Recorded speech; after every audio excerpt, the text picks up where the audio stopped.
For those of you who are just joining us, as Morgan said, we're just giving a few more minutes. Our parents usually join us a couple of minutes after 1 o'clock because most of you have children and have a lot going on.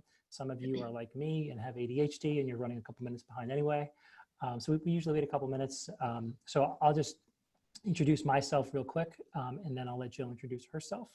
And our MC today is Morgan, who is part of the Revibe marketing team. But I'm Rich Brancaccio. I'm a former school psychologist and the founder and CEO of Revibe. And I really enjoy, of course, building new technology like Revibe to help kids to improve their academic outcomes and to maximize their potential in school and at home. And just really love doing these webinars to connect with our families, both Revibe families and just anybody who has a child who struggles with focus and attention. Jill, I'll pass it to you. All right. I'm Jill Wichern. I am a special education teacher. I've been doing so for 10 years now. And I have been in the developmental disability field since college. So I've had a lot of interaction with adults and children in different settings, in the home, out in the community, in the work environment. And I have 2 kids of my own. So I totally get the parenting aspect as well. And we are all joining you from the Revibe headquarters here. We all, as you can see, are socially distanced for safety. And I will mention, that any commentary we give during webinars, it's not taking the place of speaking to a medical professional. We're not giving medical advice. I'm not speaking as a school psychologist or anything like that. Jill is not speaking as a Wake County Schools special education teacher. We're just giving our feedback to you, thoughts and ideas, suggestions and strategies from just our life experience doing what we've done. All right, MC Morgan, do you want to take it away? Yeah, let's go ahead and get started. Let's see here. And I did just want to point out, Jill here did an awesome on-demand webinar series for us called From Struggle to Support, A Complete Guide to Intervention 504 IEP. It's 8 videos, and it may sound a bit overwhelming, but it's 8 videos because we chunked it down. So you're able to go in and see what part of the process you're at and jump to that part or start from the beginning. And that is on our YouTube channel here. Totally worth taking 5 to 6 minutes out of your day. It's as little as 3 minutes and 30 seconds, sometimes 10 minutes, but Jill did a great job. So definitely worth your time. And again, as Morgan said, it's broken down to give you guys time to watch it when you have a few minutes to squirrel away time. All right. So yeah, to start, I will let you guys just speak to what we're talking about today, RTI 504, IEP, and the differences.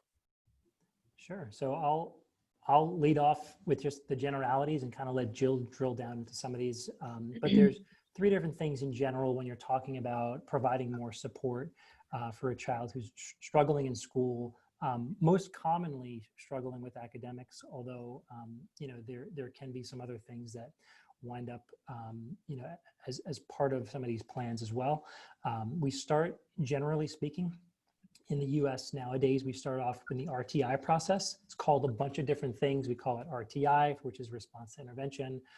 If you're in Wake County, I believe they're still calling it MTSS, Jill, unless they've changed it again. So it's multi-tiered systems of support. There's a lot of different acronyms that mean the same thing. It's basically a tiered approach to going about finding where challenges exist, and what kinds of specialized interventions that you can put in place. And then you can gauge the response to see if the child is improving, responding to the intervention or not. So that's how things typically start out. Even if you have a child struggling where you think we need a 504 or we need an IEP, we need to, in most cases, rule out the need going through the RTI process. Jill could probably speak to this better. I know there are some things that are more medically involved, like a 504 plan for, let's say somebody breaks their ankle, they need to use an elevator. I don't foresee us going through RTI. But can you speak about 504 plans, Jill, and how that may work itself? Sure. So the main difference with a 504 plan versus an IEP is a 504, excuse me, is just going to really provide accommodations and modifications for the student. And then an IEP is going to provide accommodations and modifications as well as specially designed instruction. So it really comes down to the particular needs of that student and what sort of, if they have a disability or not, and what sort of repercussions that's having for them. And then there, like Rich said, there's certain special circumstances where there's a temporary medical issue, a student who's, like he said, broken their leg and has used the elevator, things like that. But for, an ongoing type of situation, such as ADHD, you can certainly have a 504 to address that, but that's just going to provide accommodations and modifications and would not be any specially designed instruction for the student. And that's, I think, the name of the game when you're trying to understand where your child's needs stack up. My recollection, again, I've been out of the school system for, I guess, 4 years or so now. I've not been a school psychologist for 4 years.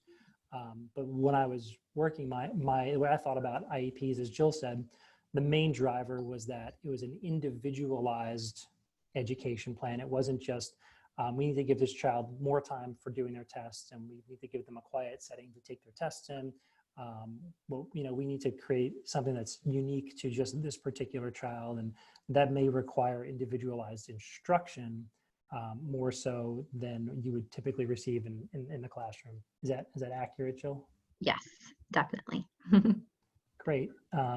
And then in terms of, Jill, can you talk a little bit about, because again, it's been forever for me, but modifications and accommodations. Accommodations, I remember, are certainly, the major part of a 504 plan.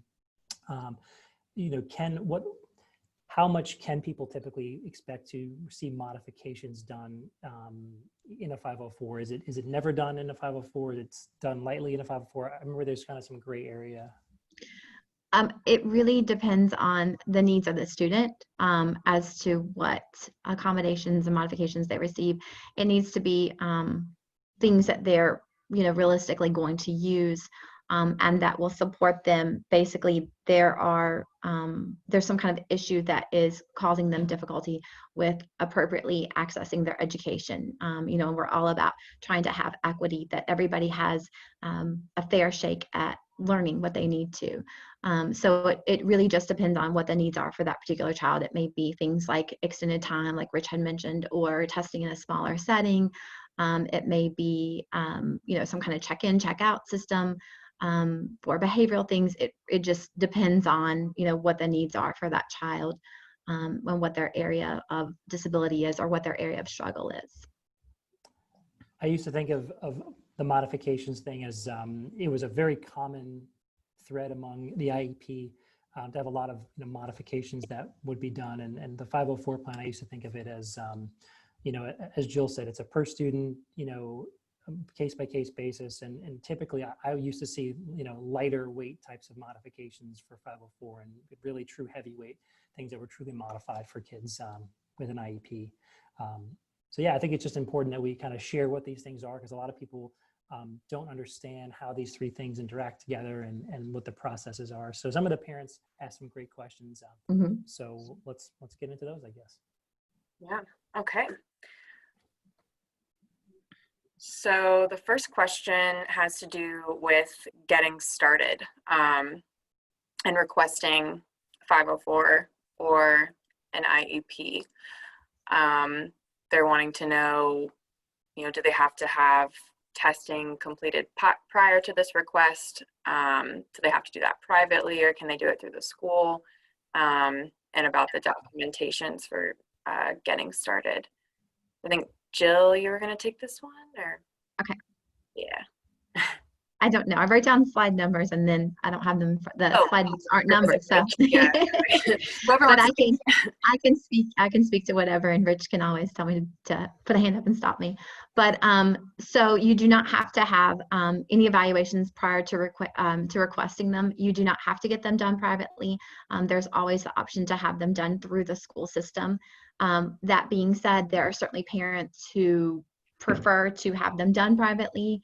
And to come to the meeting with them already done, that's a parent choice, but it can go either way. And documentation, as far as needing to get started with the process, is really not a lot. If you have any private evaluations, do bring those to that first meeting. If you have any diagnoses that you want to share with the team, they will need that, like an official form of that from the doctor. So if you want to bring that to the first meeting to help expedite things, you certainly can.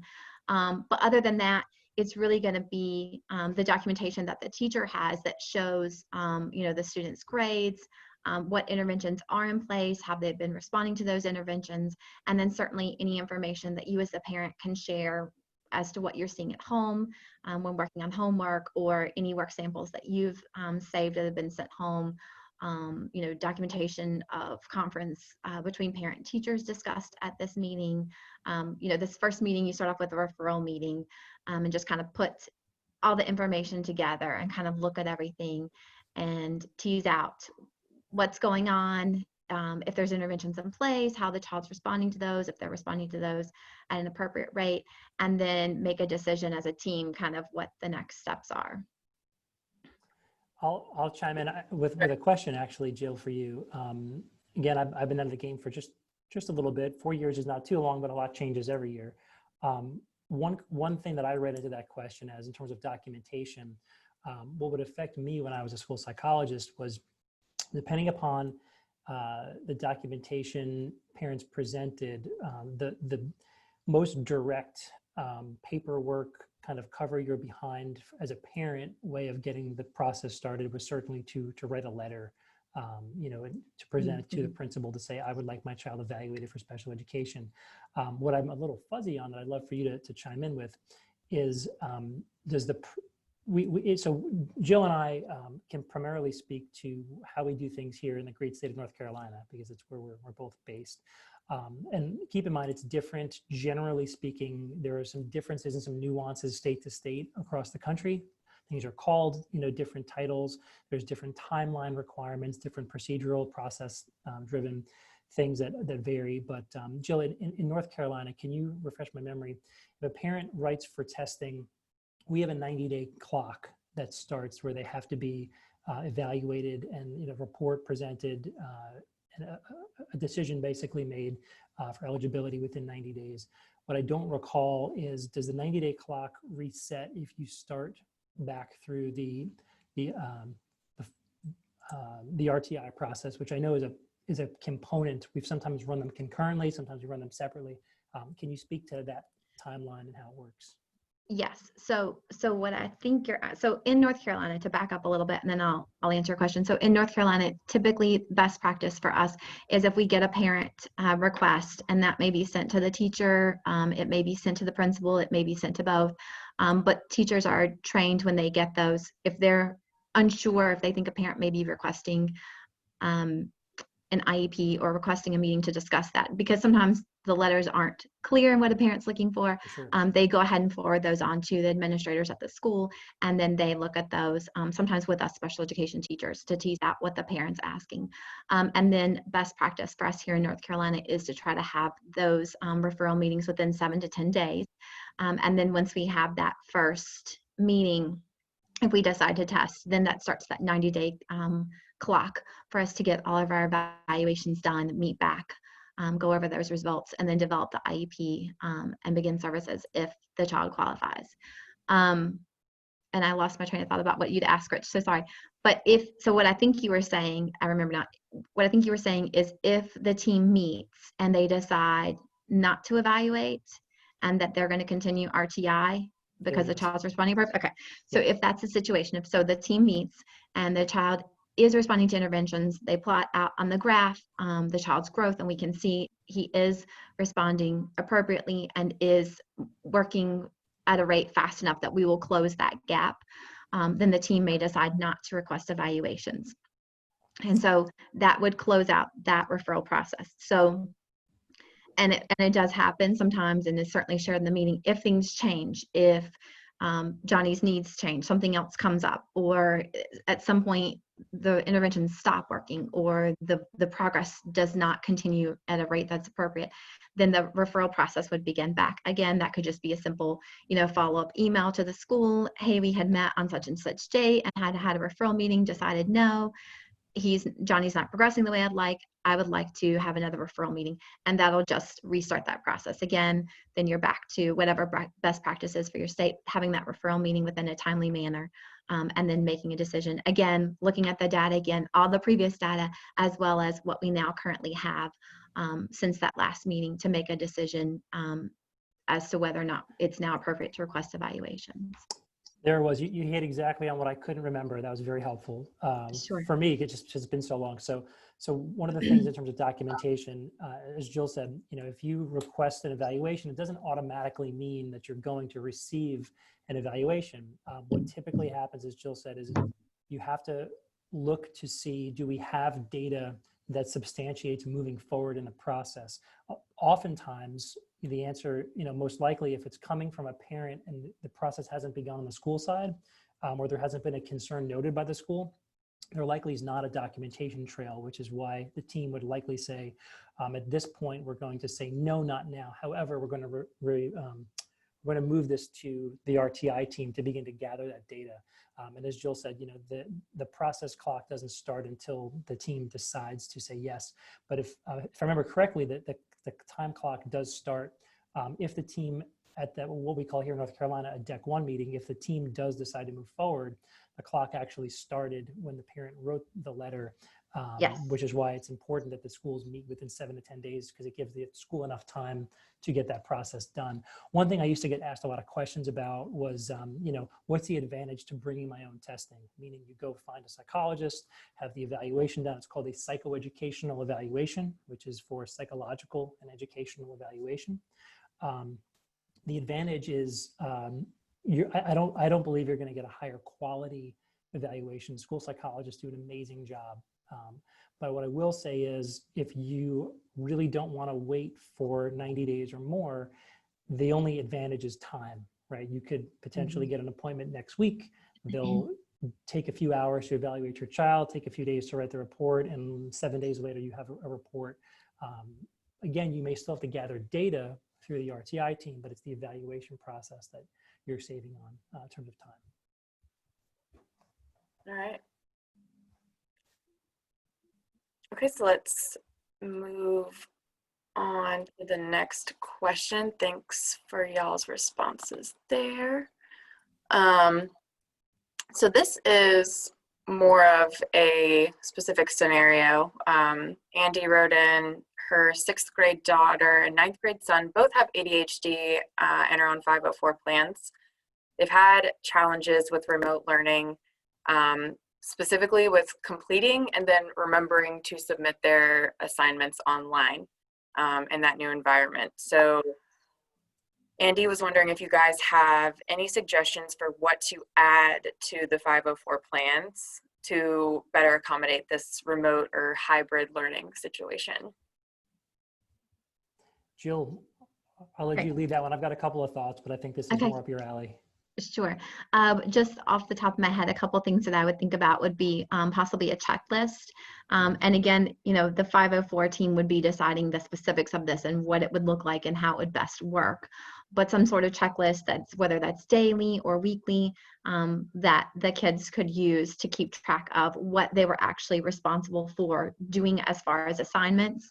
And then also another thought that I had would be like a check-in or check-out or both kind of situation. So something where someone is checking in with the students, and again, it may be daily, it may be every other day, it may be beginning of week, end of week. Again, that would be up for the 504 team to decide, but some sort of check-in to kind of front load, okay, here's a list of, and that may be when that checklist is even developed, but here's what you need to get done this week for each of your classes. And then, you need to make sure that you actually click the submit button. Maybe there's even just a written reminder, click the submit button. I know with my own personal children and with teaching remote this past spring that was a common occurrence with lots of students, regular education, special education, everybody actually remembering to click the submit button because it was so new. But I think a a checklist and then a check-in situation to kind of front load, and then a checkout kind of situation towards the end of the week or end of the day to make sure that they followed through and submitted those things would be a couple of great ideas for a 504. I love those ideas. I can only add one extra thought. It's a challenging spot to be in when you're not the classroom teacher or even the special education teacher, when you're providing suggestions around the meeting table, because oftentimes everything falls back on one person who's, in a lot of cases, the general education teacher. So initially my gut was to say, suggest something like a reminder that would, be emailed or something like that. But when you start to customize and you get too personalized, it's kind of gray area with 504. It also puts a lot of burden on the teacher. We'll talk more about that in a couple of questions. Someone asked a good question to talk about expectations on teachers and how everybody can kind of coexist. But my only suggestion to add to what Jill said would be maybe to receive extended time, so that if you do forget to submit it, you have a couple of extra days grace period where you can go and find that submit button so you won't be marked late.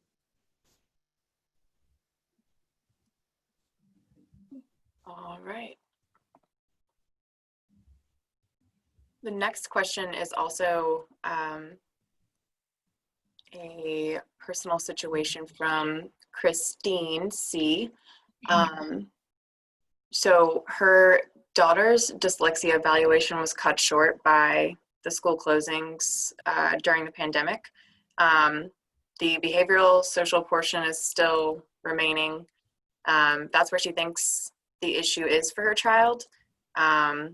So she's wanting to know, should she go ahead with the 504 before the evaluation is complete or wait until after? And for a little bit of context, she's going into her first year of junior high.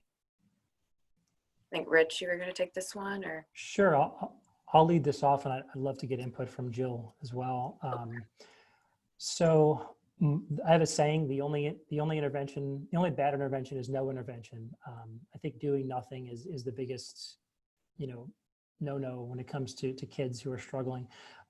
So my suggestion would be, it sounds like she has a diagnosis of ADHD PI, which is primarily inattentive.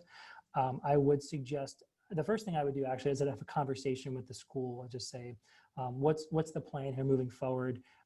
You don't want to push on a 504 if the school psychologist and the special education team are planning on doing the evaluation in a week or 2 weeks or something like that, because you're just going to kind of push, potentially the good stuff. If your child needs more, which would be the good stuff, you're pushing that back further, because now you have to have a 504 meeting, put that into place, and then everything gets pushed back. So I would just get a plan of attack with the school.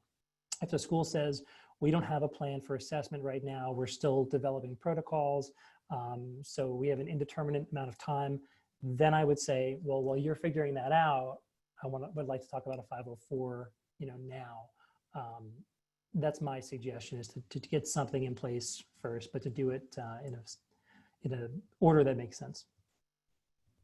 I 100% agree. That's exactly what I would say. I think communication is the name of the game. So having the conversation with the school and finding out how soon they are going to get back to evaluations, where they are in the process, make sure that where you think they are in the process is where they are, and what their timeline would be to have that evaluation meeting to go over the results of the evaluations and talk about whether or not the child's eligible for an IEP. Because like Rich said, if you start at 504, you're now trying to simultaneously juggle 2 meetings, and you're having some people that are going to need to be in both meetings, which can make things a little bit trickier.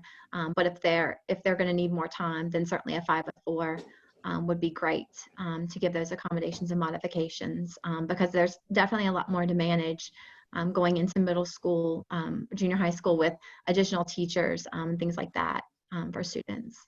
Additional classes, separate teachers for separate classes, I think is a tricky time for students who struggle. Yeah, makes sense. Let's see here. All right, so speaking of the transition to middle school, Amy wrote in and wants to know if you have opinions on something more or different that she should be asking for at that point. For more context here, he's high functioning, but primarily struggling with executive functioning and social pragmatic skill development. I'll take a crack at this one. And again, all these questions, if Jill and I read anything out of context, we apologize. We're trying to provide as much information based on a sentence or two that we can. So my specialty area in psychology was the autism spectrum. When I hear the phrase high functioning, I think of the autism spectrum. So again, I don't know if Amy's child is or is not on the autism spectrum, but I'm assuming it's autism rather than just like ADHD spectrum or something like that. So if I'm incorrect, I apologize. But so in that context, if this is a child who's on the autism spectrum, it's difficult to know without having a conversation with Amy in terms of, you know, what her child's getting right now to know if he should be getting more, but or different. But the thing that I would recommend that we used to do, and I had the luxury, one of the schools that I worked at, we had a sister school, which I also happen to work at, literally next door, the elementary, the middle school. But we would even do this sometimes with schools that were not next door. We would have what's called a transition meeting. So my suggestion would be to, you know, if you have a child with needs that you think are everyone's needs are unique and special, but even more so, I think, when you're working with kids on the autism spectrum, because everyone's so unique and so different on the spectrum. So my suggestion for kids on the spectrum transitioning to middle school would be to have a transition meeting. The teachers, the special education teachers, are going to know the right things to say at the elementary level to share with middle school, and middle school is going to know what to ask. And in that kind of a meeting, you'll get really, really good results to properly and adequately prepare your child's program. But Jill, please chime in with your thoughts. I 110% agree with that also. And then I also wanted to say, you know, as part of the individualized education plan, there is a section for each area of need that talks about your child's abilities. It talks about what your child can't do, what they're not able to do yet. And you know, every year when we're writing the IEP, we're updating that section, those present levels, and that is our driver for what are our goals going to be. So I think it's a matter of really looking at that and knowing, okay, what are the things that my child really is struggling with and that we see the most impact with at school. Like we see that he's bad about, I'm just making an example, but say he's bad about not taking his agenda from home to school and school to home. And writing down assignments. So if that's something that we're seeing, then there may need to be a goal written for that or an accommodation for that to help support there. But I think really looking back at those present levels, making sure that they're very up to date and reflect what we see for the child, and then using that information to kind of take us to that next step. So like if you've looked, you know, last year the goal was for him to write down, you know, half of his assignments. Is he consistently doing that? Then yes, we can move to a goal of him writing down all of his assignments for all of his classes. So kind of making sure that we're taking the goals to the next step, and that what we're doing is supporting that. I'll add one more thing, just as a general rule of thumb. As I mentioned, I spent a good number of years working in the middle school level with a lot of kids on the spectrum. Something that I can share with everybody who's here today is the transition from elementary school to middle school for a child with autism. I equate to the way, you know, for maybe a neurotypical older person, the feeling that you get if you remember when you first graduated from high school, it's that weird, like the roller coaster kind of detaches at the top of the hill and you feel like you start to free fall and you hear that mechanical unhinging. It's very similar. It's a whole new world. And I'm not saying to scare parents, but just to let you know kind of what your child may be going through. Elementary school is this nice little pond and everybody's known you forever. Principal knows you, janitor knows you, all the kids in all the different levels know you, and it's really comfortable. Middle school is new and it's different. The social expectations, I saw that Amy had mentioned pragmatic skill development, you know, so social skills. There's something that's great that a lot of middle schools do. It's called the lunch bunch, and they'll have kind of a little social skills group of sometimes it's just kids on the spectrum, sometimes it's an intermingling of kids on the spectrum and kids off the spectrum, but it gives them kind of a good little structured run-up road, you know, like a lane on the highway to merge that gives you a little bit of time to get up to the, you know, the highway speed, if you will, and it makes the transition a little bit easier because otherwise it's very different. It's more adult-like. Kids' conversations are more grown up and you know, the interactions are a little bit more business-like than elementary school. That's a little bit more talking about, you know, Ninja Turtles and Power Rangers. Now they're talking about all kinds of things in middle school. So inquire about a social skills group.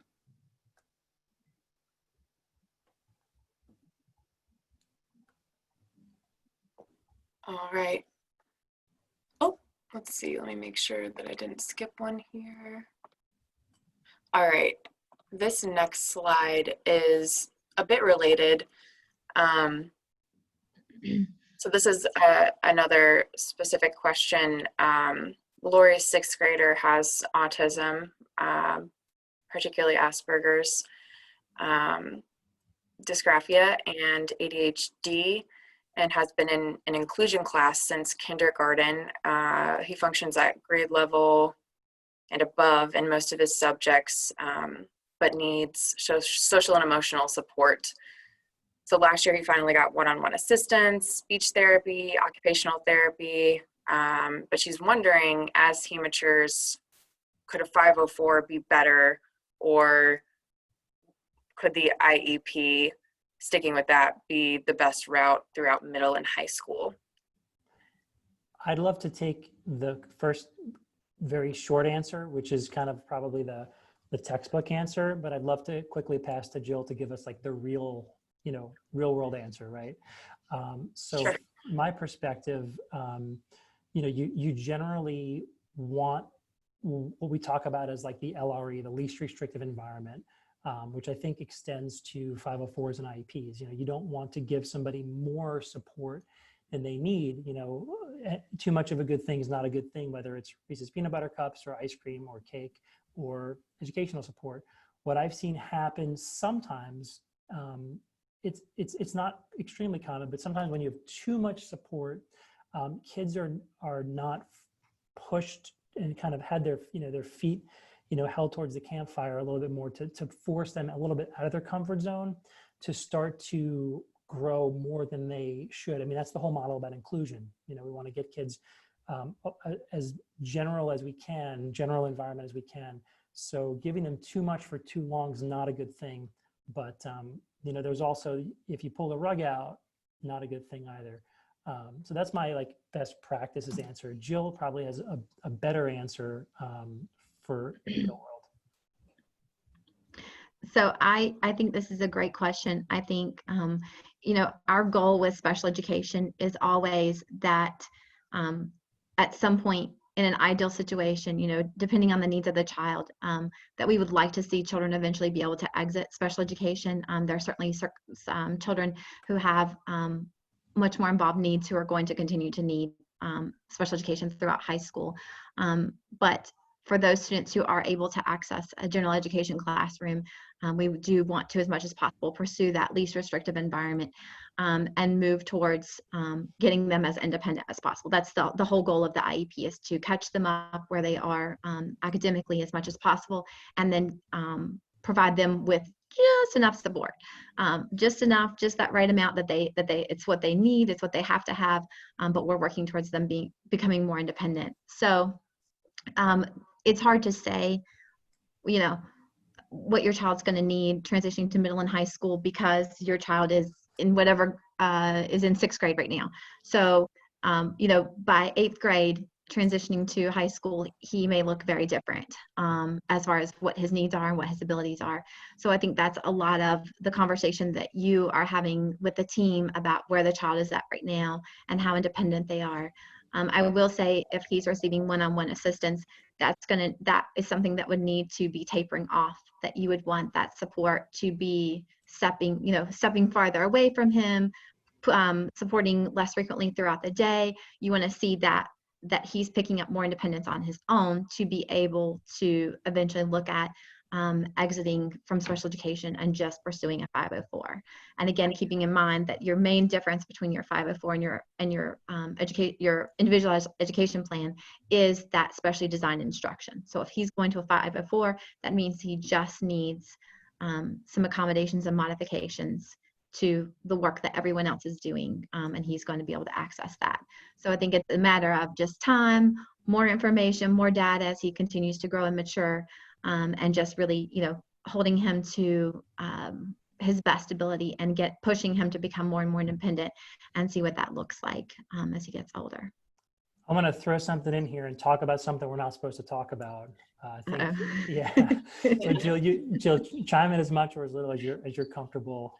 So I'm no longer in the business, so I'm kind of no holds barred here.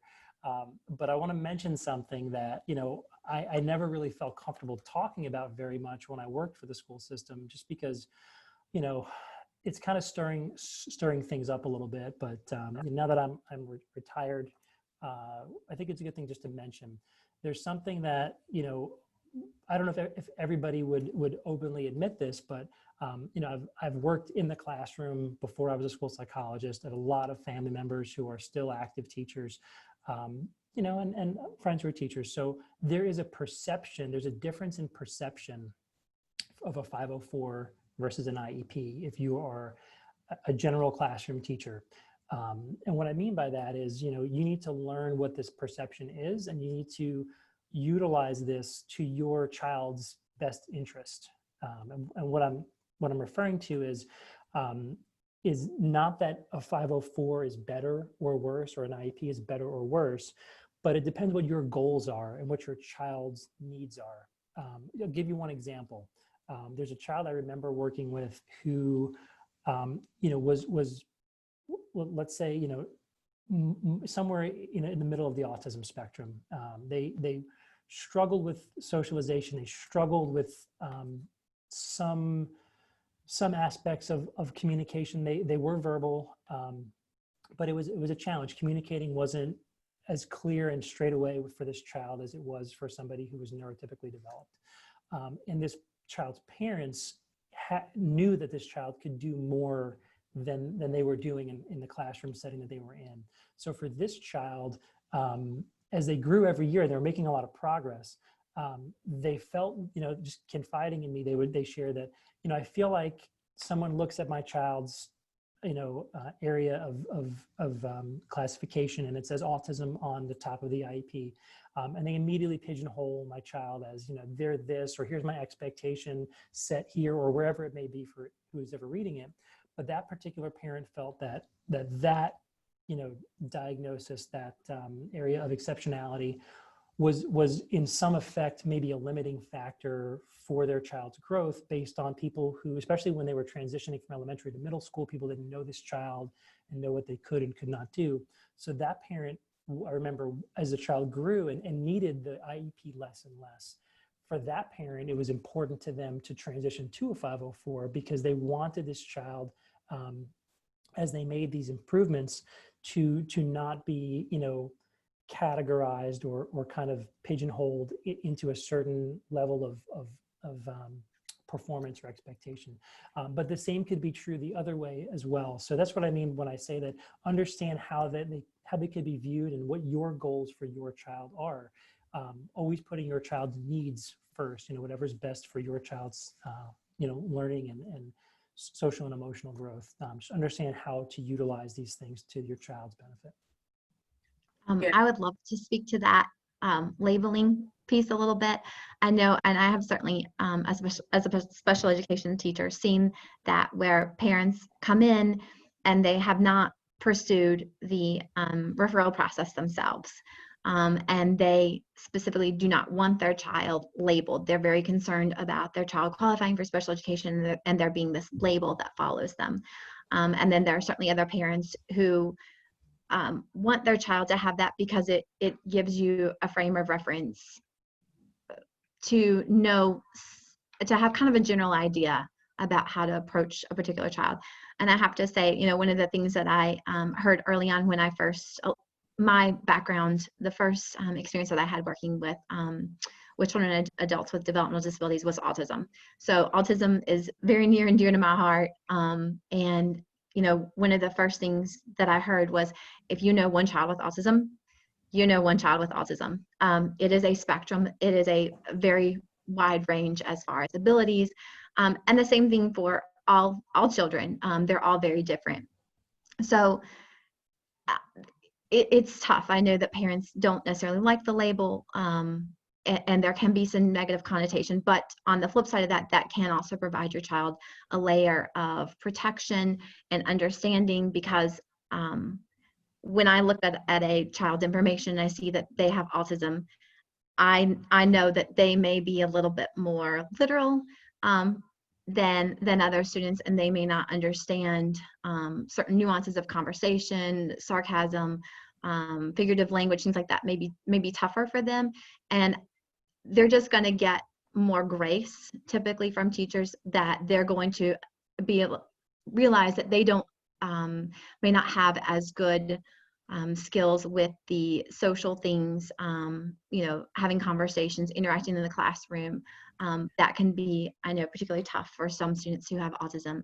I've worked for a few years with a student who is very shy, aside from being on the spectrum. So we've had to kind of balance up for him what's appropriate goals for him to work on from a social piece, but then also taking into account he's just shy and he just really doesn't want to raise his hand in front of everybody, no matter how comfortable he is in the classroom. He does much better, asking questions in a small group setting, or the teacher coming over and, asking him a question privately, versus, calling on him in the middle of the room or expecting him to generate, a response on his own. So I think it's really a matter of your perspective, knowing your child and how you feel that you can best support your child. And I know it's a tough call. Labels can be a help and they can be a hindrance. So There's one thing, Jill, that you made me think of that I want to just add in, and I know that Morgan probably wants to keep us moving along, but I want to add one more thing because I thought of this, and it's a really good example of how I truly meant when I said, it's not better 504s are not better versus an IEP, or it really is to utilize whichever one is for your particular child's best interest and best benefit. What I mean by that is, as kids get a little bit older, particularly when you get kids who have some behavioral challenges, I used to sit on what's called the MDR, the Manifestation Determination Review Boards, or group. And when there's a significant behavioral issue that comes up, let's say that a child, throws something in the classroom, or someone gets injured, or their teacher feels threatened, or something like that, where there's a significant, substantial behavior that's a major rule infraction, and you're talking about suspensions and things like that. One thing, if I recall correctly, we used to look at was, what is the child's area of exceptionality? And as Jill mentioned, you may potentially, depending upon your state and your child's area of exceptionality, your child may receive more understanding and as like you put it, kind of more grace to say, this is a child with autism. Look, they're under the area of autism. This is a function of their disability. This behavior that we saw in the classroom.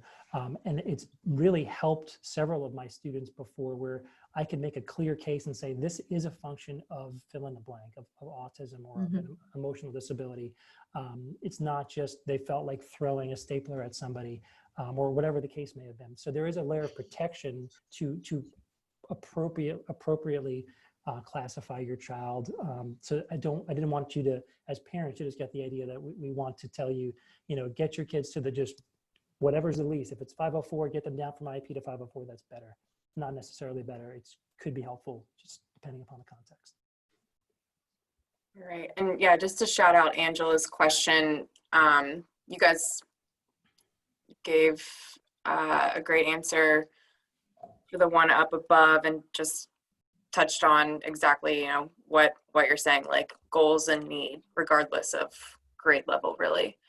All right, let's move on here. I'll give Angela one quick shout out. Okay. I worked in a high school too. When I retired, I was in a high school setting and an elementary school setting. Again, this is kind of like not supposed to say this stuff, but this is real talk here. What happens, a lot of people, not everybody, I'm not pigeonholing everybody, but there's a good number of kids who have 504s. To me, my perception when I would talk to other people in the building, particularly those who have been, exposed to a lot of 504s, it kind of loses its teeth a little bit. And what I mean by that is, 504s, generally speaking, look and feel and are written very similarly to each other. So after you've been a teacher for a while and you get the impression in your mind, like, I've seen one 504, I've literally seen like almost all the 504s, because they almost all have, the same 3 to 5 different things. So my suggestion is, and that's not a fault of the teachers, because it's true, most of the 504s are pretty darn similar. IEPs, I think, are much more individualized, of course. So my suggestion to you is, if you have a child with a 504 in high school, have a meeting with the team of teachers, to just reiterate, here's what my child's needs are. Here's what the 504 is in place for. Doesn't have to be, a long meeting, doesn't have to be a frequent meeting, but just when you go to high school or you start a new school year, have a quick meeting just to get everybody on the same page so they can learn a little bit more about your child, that they're not just an envelope and a piece of paper on a 504 for their needs, but their needs are unique and special, and here's how. Yeah. I agree. I would say the same thing. I think, a part of it too is that I know there's a lot of trepidation with moving into, middle school or high school and just all that big change for students and knowing that it's a big adjustment for them. And I think a big piece of it is assuming positive intentions and assuming that everybody's doing what they're supposed to do and they're looking at the 504s and that they are going to follow them. And realizing that they do sometimes look pretty similar. A lot of it is the curriculum is the same. If a student is accessing general education and they're on Common Core standards or whatever they're following, that whatever supports they may need to do that are going to be pretty similar depending on their needs. But I think definitely having that meeting, just a quick, I'd just love to pop in for quick 15 minutes or, we're virtual. So, hey, can we do a 15-minute Google Meet and just introduce myself and share, any areas of the 504 that have been particularly difficult for your child. You could even go from that perspective of, I'm not going to sit here and tell you exactly what's on the 504, but this is the biggest concern that we have, or this is the thing that's the hardest for Johnny, or Johnny doesn't like this part of the 504. He doesn't like that he gets a copy of notes because other students have seen that and he gets embarrassed and he doesn't want to look different. So is there a way that we can provide that to him in a more discreet way? Things like that, just to kind of go ahead and work together as a team and have that team approach going in, I think is great. I agree. And I think we're actually answering the next two questions kind of in real time here. And Right. Jill brought up something really important. It's not faulting the teachers. It's the nature of the document. It's supposed to, as Jill said, it's supposed to follow, what everyone else's curriculum style goals are and things like that. That's the point of the 504. It's not individualized. So it's kind of generic. Also, I just want to give, credit and information to both sides. Just so you guys understand a little bit more about what the teachers are dealing with. By the time the kids get to high school, there are a lot of kids with 504s who do not really need 504s anymore. But there's not a tremendous push to take them away. So I just want you to understand that as a parent, because, if you sense any kind of like, okay, another 504 or something like that, it's truthfully, because a lot of these kids who teachers are, as Jill said, we're trying to do this accommodation and the child doesn't want it. They're embarrassed. Or we're trying to do this and they don't use it. So 504s are something where, you really need to, if your child's really going to use it and benefit from it, it's worth taking the time to meet with those teachers and to share exactly what Jill said. Yeah. And something that I've heard Jill say time and time again, getting to know her and talking to her about her workflow as a teacher is that teachers are, they're on the parent side. And Jill, you've probably already said this today too, but they're on your side and they want to do what's best for the child as well.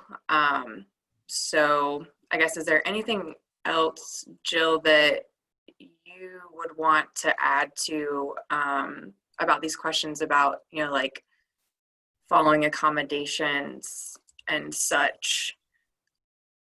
No, I don't think so. I think, again, it's really a matter of assuming positive intentions and, sitting down, hey, just a friendly kind of thing. Hey, I just wanted to introduce myself and take a few minutes of your time.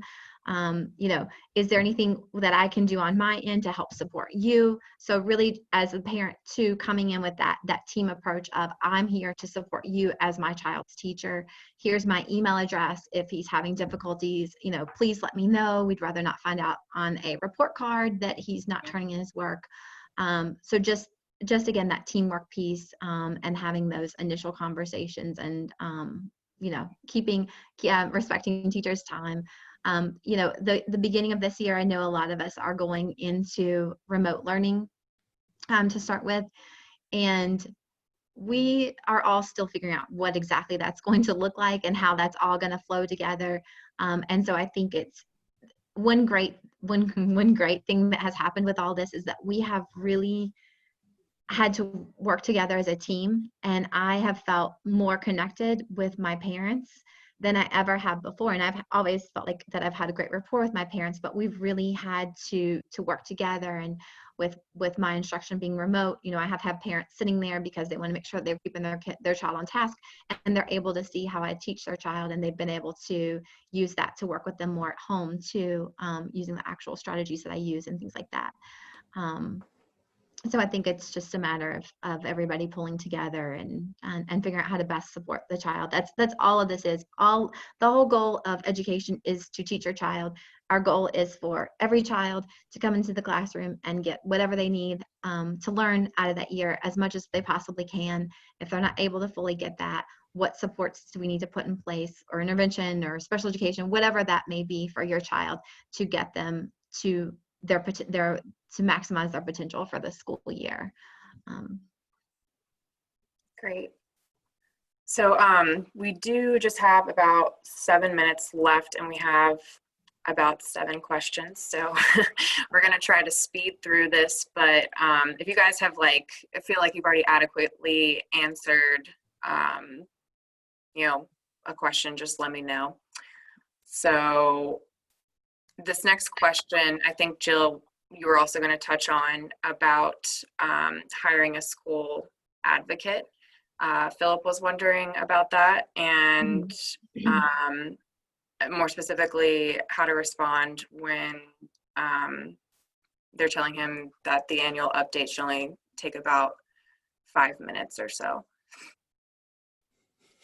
So if you are, I'm going to start with the second question first. If you are doing an annual review of the IEP and you are updating the entire IEP, it will not be done in 5 minutes. I have done, I don't know how many meetings over the last 10 years. I don't think I can get a full annual review done in less than an hour. Generally, they're about an hour to an hour and a half, sometimes longer, but that's the typical. What I'm hoping is that it may be that it was an addendum meeting. So that's a meeting where you're just touching one part of the IEP. It may be that something, when you had the meeting, something was inadvertently left off. I've done that before myself. You talk about something, you forget to click a button, whatever, and you may just need to go back and add something. There may not really even be discussion that needs to be had about it, because it's just, hey, we forgot to click a button, or we did need to talk about, where the service is going to take place, something like that, or we need to update transportation, which is covered on the IEP. That might be a circumstance where it may be 5 minutes, 15 minutes. I have had those meetings before, but not a full annual review. So when an administrator says that an annual review is going to take 5 minutes, I would ask, is this a full review of the IEP or an addendum, would be the question. And if it's an annual review, say, oh, well, I'm sure it's going to take at least an hour. And let it, and go from there, and plan your time for that accordingly. Make sure that time is taken and given in the meeting as appropriate. And then as far as the school advocate, that is a personal choice. I think that as parents, you are your child's best advocate, and when you come to the table for an IEP meeting, it is an IEP team, and the parent is part of that team, and everyone is working together. And the focus and the goal of that meeting is Johnny. And looking at what is going on with Johnny, what's his area of disability, what is he struggling with, what can he do academically, socially, functionally right now, what can he not do, so what are our next steps to get him there, and what's the best environment for him to learn those things. So I think you as a parent, your child best. If you feel equipped, you are the best advocate for your child. Certainly there's no need to hire an advocate to attend meetings, unless that's just something that you choose to do. I'll chime in with a 10-second answer because I know we're going to be tight on time. my take on advocates, Jill said it earlier, I think it's so important. 99.9% of people you're going to meet in the school system are pro-child, pro-kid, pro-parent. They want absolutely what's best for you. That said, there are a couple of people, a couple of bad apples who get mixed in to the school system every now and again, like any business or any system. So I view advocates, I think of them as like surgeons. If you don't need surgery, then you don't want to have your sprained elbow that'll heal up on its own undergo the knife. I've seen advocates where when you bring an advocate in, the tone changes in the room. It goes from a collaborative, let's all get it done together, pull each other up by the bootstraps, to everybody gets very serious and very kind of nervous. And it kind of gets almost like you're pulling like a lawyer card on somebody, even though you're not, and that's not your intention. So as Jill said, if you don't need an advocate, I think if you don't need it, then you don't need them. However, there is a time and a place for everything. And if you have a administrator who's telling you, or you're feeling pressured to have a 5-minute, annual review meeting, you may want to get yourself an advocate, potentially something to think about, because they know the system and the policies, generally how things should work, and they can speak up for you so that you don't have to be the bad guy, because it's no fun to be the bad guy and then say, and please take care of my child tomorrow. Thank you for a great meeting. So there's certainly a time and place. Okay, so moving on. Lisa was just wondering if there's an accommodation for her child on their IEP. Can it be removed if sounds specifically like the student is just reluctant to use that because they don't want to be different from their peers? Yes, is the short answer. It can be removed. I would want to tease out, is it that it's really something that the child needs? Great point. And is there a way we can tweak how we're giving that accommodation, that it would be a little bit more under the table for the child and a little less obvious? Or is it something that he's not using it, we look back on the grades or whatever data we have, and it's really not making a difference, then just remove it. But again, as a parent, you can call an IEP meeting at any time. So you can certainly email the special education teacher, who would be your child's case manager, and say, want to have a meeting, and let them know why, specifically to talk about this accommodation, because this type of meeting would be an addendum. So this could be maybe a shorter meeting where you're really just honing in on this one accommodation. Does he need it? Does he not need it? Can we tweak it? Do we toss it? All right.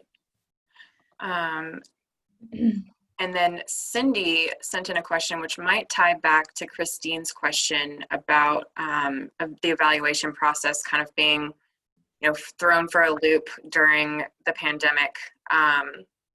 But as you can see, they had to take her daughter's school district to court for violating child find. So they're wondering, how do they move forward and make sure she gets an evaluation since schools actually closed the week that they had settled there?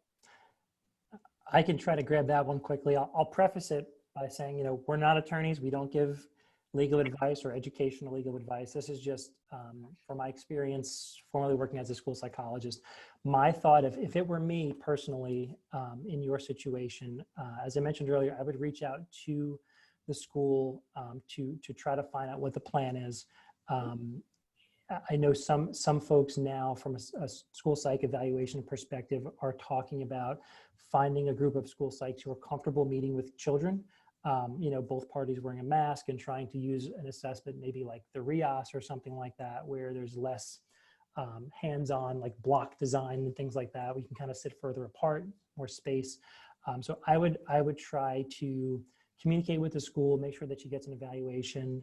And I would try to see, if they can't find somebody who's comfortable face-to-face, I would try to examine outside of the box, types of things to see if you can do an evaluation over Zoom or something like that. But, just Jill said it earlier, communication is really important. So I would try to communicate with the school, maybe, whatever mode of communication that your, council suggests that you do, whether it's through them or through the school directly. I would document everything for sure. All your communication I would document, but I would try to get a good conversation going early. And I just wanted to check in with the group and just let everyone know we're right at 2, and we do have about 4 more questions left. So we're just gonna run through those. Rich, I think this is a good question for you. Mary was wondering about helping her child's school understand executive functioning disorder. And you might have, you know, a way to point Mary in terms of like where that would fall under and where she could, you know, be covered for executive function disorder. For sure. So Mary, the quick answer is, you know, my response politely would be, you know, you can make a case to say every student struggles with focus, or every student struggles with attention, or every student struggles with math. You know, executive functioning, I think you have to spell out for people what that means, because it's not a common buzzword around most circles. So I would explain what that is and give some examples. The example I used to make for executive functioning was, I would use an example about a waiter or a waitress having a tray going through a restaurant, and have one person's tray is very large. It can hold lots of plates and bowls and things like that. Someone else has a very small tray. They can only hold a couple things before they start to fall off and they forget what they were supposed to do or work on. So I would come up with some concrete examples about how your child, how it plays out for your child differently. Yes, a lot of kids forget their homework. My child forgets to actually do X, Y, and Z. Maybe a child, you know, how many days a week does the average child forget? Once or twice a month. My child forgets 6 days a week. Put it in context for people to understand. Okay. And then Jessica wants to know more about not qualifying for 504 because it doesn't negatively affect her child's learning. What happens to the kids that don't qualify for special ed? So who would like to take that? That's a great Jill question, I think. So, okay, so there's a lot of pieces here. So again, it's some of these it's hard to speak to without having more specifics and looking at things. But, you know, with the 504, you're looking at accommodations and modifications that are needed because the child is having difficulty with their instruction. So you're looking at things like their report card grades, their frequency of turning in their work, whatever areas of concern there are. And if there's not data showing that the student is below grade level, and if they already don't have support and they're on grade level and they're turning in their work and there's not any pieces, there's not really a case for 504. So yes, the child may have been diagnosed with ADHD, for example, but right now at this time, it's not being seen at school. And there are some students like that. There are students who can come to school and they can hold it together, you know, for those 8-hour days. And then I know what happens for parents. They go home and they're like, and it all falls apart. But they are actually able to manage at school. So there are times when we just don't have the data to support that there is an impact on the learning. And that's something that, you know, can continually be revisited, and that, you know, when you have those meetings, you can talk about, these are the areas of concern. We're going to continue to look at that very carefully and collect data on that, and make sure that we're not seeing trends towards that. And then, you know, if a child does not qualify for special education, and they have been receiving intervention and they're responding to it, they're going to continue to receive that intervention, and that intervention continues as long as they need it. And it may go from one school year to the next, but oftentimes what happens is they catch up on that skill and then they don't need intervention, or they get to the next grade level or a couple grade levels up. And when universal screeners are done, there's some areas of concern again, but now you're working on a different skill within intervention. You may start off, the student needs to work on decoding, the actual ability to break down and read words. And they get great with that. And then, so that intervention plan's closed, and then you realize, you know, along during the next school year that they're slower of a reader. So they're able to break down those words, but they're not fast enough. So then there may be a plan developed to work on fluency. So it just depends on the ongoing need of the child. And if your child continues to receive intervention, during school, that's okay. Education is not one size fits all.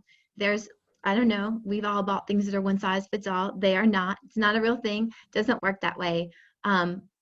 Just because a child continually needs intervention does not mean that they need specially designed instruction. If they get that intervention and they catch up within a relatively short amount of time and they're able to meet grade level expectations, then we don't have a basis for special education. And we certainly don't ever give up on them. There are students who, struggle with intervention, and we have meetings about that and talk about, do we need to change the frequency of the intervention or the intensity, or are we doing the appropriate intervention? Sometimes in special education, I have had students that are struggling and not making, I'm doing what I know I'm supposed to be doing, but they're not making growth as fast as I would like. And I've reached out to other experts within the county to come in, look at my data, look at my instruction, what else can we do? So it really is, in the school setting, a village setting, and we have lots of resources that we can pull in to have supports given to us as educators to figure out what else can we do. But we definitely never give up on our kids.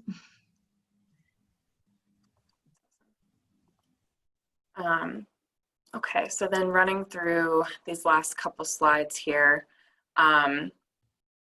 these two, Valerie and Susan, wanted examples of accommodations, really. So Valerie is speaking in terms of a high school student with a 504 plan, ADD and executive function disorder, and organization skills are heavily taxed. So we may have, touched on a few different options for accommodations in our other questions, but did you guys want to throw out a few for Valerie right now? I'll zip a couple out there and I'll answer hopefully the second question as quick as I can and comprehensively as I can. And then I'm sure I'm going to miss some in the first one, so I'd love some help from Jill. But in terms of just general accommodations for ADHD, executive functioning, and 504, I've seen success with things, as we mentioned earlier, like extended time for turning in assignments, a separate setting when you're in a in-school environment, something that's handy that not as popular, but certainly not a big deal, is reducing the number of questions in an assignment. So if you have a test that everyone's taking that's 30 questions, and you say, hey, we can get to the crux of what we're doing in 15 or 10 questions for, we can show that this child can multiply in 10 questions rather than 30. Let's pare it down. Same thing for homework, reduction in the number of homework questions. Those are some things that I've seen that are popular. And then in terms of the next question, I think I can answer it in one word. It's actually 4, but interventioncentral.com is a great place to go and learn about what scientific research-based interventions there are for reading, for math, for organization, executive functioning, behaviors. So go check out interventioncentral.com. It's run by a school psychologist, great guy. So go check that out and to get a lot of good interventions from there. Jill, what did I miss from the first question? Like I had mentioned before, you may want to have something that is just like a checklist type of accommodation, or a check-in or check-out type of situation. Sometimes preferential seating can be good. Having the child in a seat that is near the teacher and away from distraction can be helpful. There's lots of accommodations that can be done, but that's a few examples of the most common ones that are used. I just put the website interventioncentral.com in the chat if you guys want to grab that. And then for our last topic, this is actually a question from a teacher, Audrey, wanting to know, what are things going to look like this year due to, going 100% virtual during the pandemic in a lot of cases. And with that, what can educators do to help when kids are at home and to help successfully assess them while they're at home? That's a tough question, Audrey. I think that's the million-dollar question. What's this year going to look like? What I can speak to, what supports and resources can we provide? We have a couple of resources we've pulled together in terms of things that you can recommend, websites that are pretty good that have been vetted out, like PBS Kids, Khan Academy. Our research partner, Multi Health Systems, has got a really good COVID-19 kind of a learn from home information packet that you can check out. I believe we have a link to that somewhere on our site as well. So those are things I would check out. In terms of assessing students and monitoring growth virtually, we make it a point to not plug our own products here during our webinars. It's not the goal. It's to help parents. In this case, unfortunately, the only assessment tool that I know of for behavior is Revibe in terms of monitoring focus and attention, hyperactivity for focus, attention, and fidgeting, I should say. So that's for behavior. Attention is a good tool, but for other things, I'd love to pass it to Jill, who could probably mention maybe some reading probes, some writing probes, things that are like 1-minute assessments that help you kind of quickly ascertain where children are and how they're tracking along. Jill, can you speak to some of that? Yes, first of all, I want to say I feel you. That is the million-dollar question. I would like to know the answers to these questions too. And I think my theme for this webinar today has been communication. And I think a lot of this is going to be communication when you're talking about how to support families, is talking to the families when school is first starting and you're kind of laying the groundwork, and just here going through the IEP again, okay, a quick meeting of just, these are the goals. This is kind of how we work on it. What can I do to help you with working with your child directly on this at home? I know when we were doing our instruction during the spring, one benefit to it was that I had parents who set off to the side to keep their children focused, and it was a chance for them to actually get to see how I provide my instruction. So it was nice for them that they could mimic that with their children when working with them on their own as well. And I think, again, it's that communication piece with parents about, when I read the question, I wasn't reading it so much as to which assessments, but how to get assessments done that the data is accurate and true. And I think that again is a big conversation to have with parents of, I need to do this assessment. I really need to see where your child is at. I understand that parents, a lot of times, they want to help their child.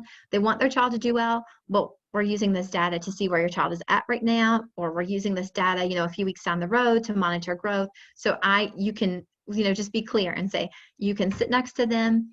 You can tell them to look at me. You can tell them to stay focused, but you can't give them any answers. You can't point to anything, just having that direct conversation with parents and spelling out exactly what you need and why you're doing the assessments and what they're being used for, I think, as a good way to get parents to understand that we want, to make sure that our data is accurate and that it supports the information that we need to make good academic decisions for students. And yeah, I think that you totally spoke to the other side of that, the parent side of that Erica's asking about, in terms of getting good quality service and accommodation during this time, like having that meeting and just having that very open line of communication with each other. So we've run over about 15 minutes now. So I do want to just let everybody get on with their day, but we do thank you for joining us and for providing all these good questions for Jill and Rich to touch on for you guys. The recording for the webinar will be sent out tomorrow afternoon in case you came in late. Do you guys have anything else you want to say before we hop off here? I was going to say, there's a question that we didn't get to answer. Feel free to shoot us a note at info@revibetech.com. One question popped up in chat, and I think the answer is similar to a couple of answers that we gave in terms of communicate with the school about alternative ways to get your child assessed, during a remote learning situation. And someone else had asked quickly about, what to do. I'm assuming of children who have a lower IQ, probably in relation to like a learning disability. There is something you can look at called the alternative to discrepancy, is what we call it in North Carolina. It's similar to response to intervention. So for kids who don't have a 15-point gap, which is the traditional means of assessing a learning disability, if you don't have a 15-point gap because your IQ maybe, let's say you have an 85 IQ and you have a 75 in math or reading or something like that, from a standard score perspective, you don't have a 15-point gap. Depending upon where the IQ falls, you can either do the alternative to discrepancy, meaning they're not responding to intervention. If the IQ is beneath a certain threshold, typically beneath 70 or lower, they may qualify for being served under the area of an intellectual disability. So there's a lot of different things you can do to make sure that that child is getting served, and of course get them into the RTI process. All right. Well, thank you, everybody. And also, we'll be putting the video up on YouTube. So if you want to just comment your questions there, feel free to do that as well. Or again, yeah, shoot us an email at support@revibetech.com. I will go ahead and sign off, and we'll see you back here next week or the week after for another webinar Wednesday. Thanks. Thank you, everybody. everyone. Bye, everybody.